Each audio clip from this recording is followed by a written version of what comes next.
Wana wa Mungu, uhuru wa Yesu. Bwana Yesu asifiwe.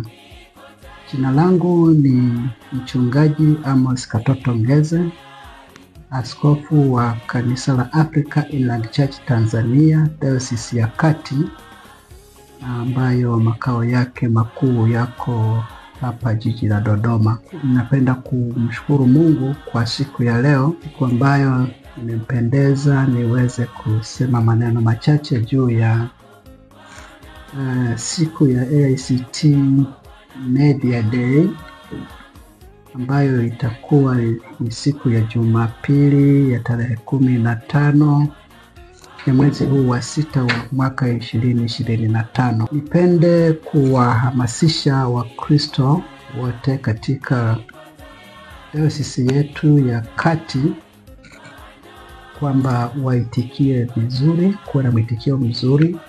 Nipende kumshukuru Baba Askofu Mkuu wetu wa Africa Inland Church Tanzania, Musa Masanja Magwesela, kwa jinsi ambavyo kazi hii iko kwenye moyo wake sana. Himizo lake la kuchangia redio yetu ya AICT.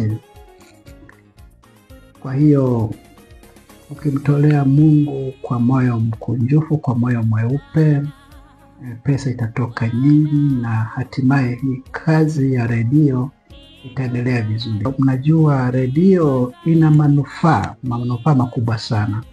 Hiyo redio ikikamilika, coverage yake kawa nchi nzima, manufaa yake ni makubwa sana. Tutapata kumwabudu Mungu kupitia redio hiyo kwa njia ya kwaya zetu, mahubiri, mafundisho ya neno la Mungu. Kwa hiyo kazi ya injili itasonga mbele. Hebu tujitokeze, nitoe wito, tujitokeze AICT Dayosisi ya Kati, tutoe kabisa bila reservation, ili kwamba kazi hii iweze kusonga mbele.